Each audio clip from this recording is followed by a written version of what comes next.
সকালবেলা মন্দিরের সামনে আসতেই চক্ষু চরক গাছ মা মনসা মন্দিরের চুরি। প্রত্যেকদিনের মতো এদিনও তালা দেওয়া ছিল মন্দিরে। সকালবেলা মন্দিরের কাছে আসতেই দেখে মা মনসা মন্দিরের পাশের দেওয়াল কাটা। তখনই মন্দিরের মধ্যে ঢুকে দেখেন কিছু রূপোর অলংকার ছিল, সেগুলো নেই। ঘটনাটি ঘটেছে রবিবার রাতে পূর্ব বর্ধমান জেলার মন্তেশ্বর বিধানসভার অধীনে মেমারি 2 নম্বর ব্লকের বিজুর 2 নম্বর গ্রাম পঞ্চায়েতের অন্তর্গত বেগুনিয়া গ্রামে। ভট্টাচার্য পরিবারের ছোট্ট বৌমা অন্যদিনের মতো এদিনও মন্দিরের পরিষ্কার করতে গিয়েছিলেন, আর তখনই এরকম দেখে খবর দেয় পরিবারের অন্যান্য সদস্যদের। আমরা সকালবেলায় উঠে মায়ের জোগাড় করতে আসি। তো ভোরবেলায় 6টার সময় আমি ঘরে ঢুকেছি। ঘরে ঢুকে প্রথমেই আমার সামনেই পড়ে লক্ষ্মীমাকে দেখতে না পেয়ে আমি একটু হতভম্ব হয়ে গেছি। তো তারপরেই দেখি সামনে এরকম দেয়ালটা ভাঙা বা খোলা। তো সেই তখন খোলা দেখে এধার ওধার তাকিয়ে দেখি যে নানা রকম জিনিস আমার চলে গেছে। অনেক কিছুই ছিল। মা লক্ষ্মী কোথায় ছিল? মা লক্ষ্মী ছিল ওই জানালার সামনে। তো ওই জানালাটা ভাঙেনি, কিন্তু নিচেটা যে ইটটা রয়েছে ওইখানটা দেখলাম খোলা পড়ে রয়েছে। এবং তারপরে আমরা ওধার দিয়ে তাকিয়ে দেখি লক্ষ্মী নেই। তারপরে ঘুরে দেখলাম যে লক্ষ্মীটাকে বাইরে ফেলে রেখেছে। তারপর আমরা ঘুরে এসে দেখি যে আমাদের ঘরে অনেক কিছু জিনিস থাকতো, তো সেগুলো একটাও নেই। কোনো অলংকার পাওয়া গেছে? হ্যাঁ, অলংকার মা লক্ষ্মীর যেগুলো ছিল সেগুলোও গেছে। আর মা মনসা এখনো পর্যন্ত আমি ভিতরে দেখিনি, বা দাদা দেখেছে। দাদা পুলিশ এসেছিল?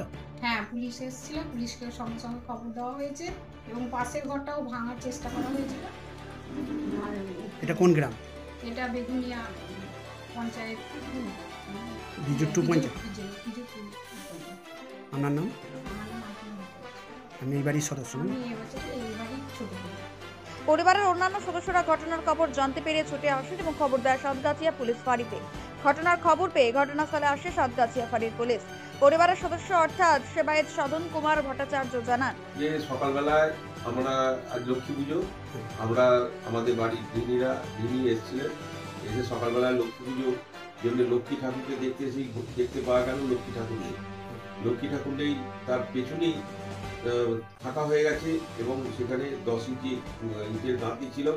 সেই গাঁথি ভেঙে চলে এসে লক্ষ্মী ঠাকুরটাকে বাইরে ফেলে দিয়েছে। মানে কি গতকাল রাতে নাকি? গতকাল রাত্রিবেলা হয়েছে। ঘরে কি আমরা ঠাকুর ঘরে কি দরজা চাবি দেওয়া ছিল? বাইরে থেকে ঠাকুর ঘরের দরজা চাবি দেওয়া ছিল। তারপরে ঘরে ঢুকেছে তারা। আর অনেক কিছু জিনিস আমাদের খোয়া গেছে, যেমন মায়ের মা মনসার একটা সোনার টিকলি ছিল, মা মনসার উপর গয়না ছিল, টায়রা ছিল, তোড়া ছিল, মা মনসার উপর সাপ ছিল, লক্ষ্মীর গলার হার ছিল, পায়ের নুপুর ছিল, কানের ছিল, হাতের ছিল, সেগুলো সব খোয়া গেছে। আর তার সঙ্গে সঙ্গে আমাদের বাপ ঠাকুর দাদা, আমাদের ওই মা মনসা আমাদের গ্রামের সব থেকে। এটা কোন গ্রাম? এটা বেগুনিয়া গ্রামের আমাদের মা মনসা সর্ব সাকুল্যে এখানে মা মনসার পুজো হয়। গোটা গ্রাম মিলে আমাদের এখানে পুজো দেয় এবং এই মা মনসা আমাদের খুবই জাগ্রত মা। গ্রামের লোকদের সকলেই উপকার করে এবং মায়ের যতটুকু সাধ্য মা সেভাবে দেখে। আর কি যে যা মানত করে সেগুলো পায়। আর তার সঙ্গে সঙ্গে মা মনসার ঘরে এখানে ঢুকতেই কেউ সাহস পায় না।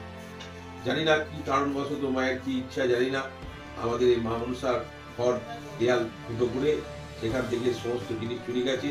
আজকে বাপ ঠাকুর দাদার আমল, তারও কতদিন আগেকার আমাদের পুরনো অনেক বাসন ছিল, যেমন 5 কেজি 6 কেজির উপরে ওজন হবে একটা বড় হাঁড়ি ছিল, যেটায় মায়ের বউ হতো, এবং সেই বড় একটা কাঁসারের গামলা ছিল, যেটা সাতদিঘিয়া থানা আছে, সেই থানাতে আমাদের ফোন করা হয় এবং প্রশাসন থেকে ওনারা এসেছিলেন। ওনারা এসে ছবি তুলে নিয়ে গেছেন এবং ডায়েরি করে নিয়ে গেছেন। ডায়েরি করে নিয়ে যাওয়ার পরে আমাদের এখানে ওনারা বলেছেন যে পরে একটা গিয়ে জিডি করার জন্য আমাদের সিভিক ভলেন্টিয়ার উনি বললেন। আপনারা কি জিডি করেছেন? আমরা জিডি করতে যাব। আমি এই মায়ের পুজো করলাম, পুজো করার পরে আবার মা যাবো আর কোনো ঘরে কি আর আমাদের পাশের ঘরে একটা আছে চাষের ঘর, ঠাকুর ঘরের পাশে একটা চাষের ঘর আছে। সেই চাষের ঘরের প্রথমে জানলাটা খুলে, জানলার রডগুলো সব খুলেছে এবং জানলাটা ভেঙে চাষের সরঞ্জাম সেখানে থাকে। এবং কি কি নিয়ে গেছে না নিয়ে গেছে আমরা এখনো সম্পূর্ণভাবে দেখে উঠতে পারিনি।